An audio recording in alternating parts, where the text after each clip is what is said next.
Привет, друзья! Bugun sizlar bilan challengeimiz 3-kuniga Zolimni oshpazdagi pajomni tayyorlab ko'ramiz. Bu pajom juda katta qiziqishlarga sabab bo'lgan. Aynan shu dramadan keyin bu ovqat trendga chiqib ketgan. Shuning uchun biz ham buni tayyorlab ko'ramiz.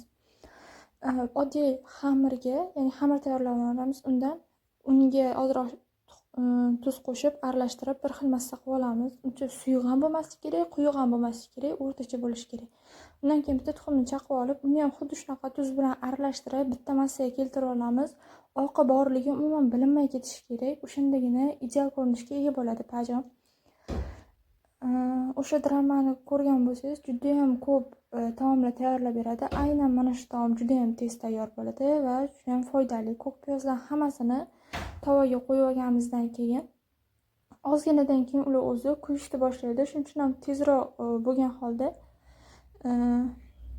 tuxumlarni qo'yib olish kerak. Birinchi tuxumni xuddi shunaqa vertikal shaklda yoyib chiqamiz. Har birini yoyib chiqqanimizdan keyin ular pishishni boshlaydi. Undan keyin biz tayyorlab olgan o'rtacha suyuqlikdagi xamirimizni qo'yib chiqamiz. Ko'rishingiz mumkin, juda ham chiroyli tusga ega bo'ladi. Keyin old orqani yaxshilab qizartirib olamiz.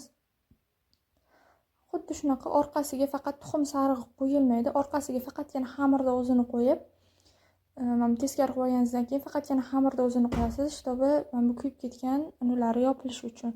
Degustatsiyaga keladigan bo'lsak, ta'mi juda ham ajoyib, foydali, hazmi taom, semirtirib yubormaydi ham. Aynan diyetadagilar uchun juda ham mos.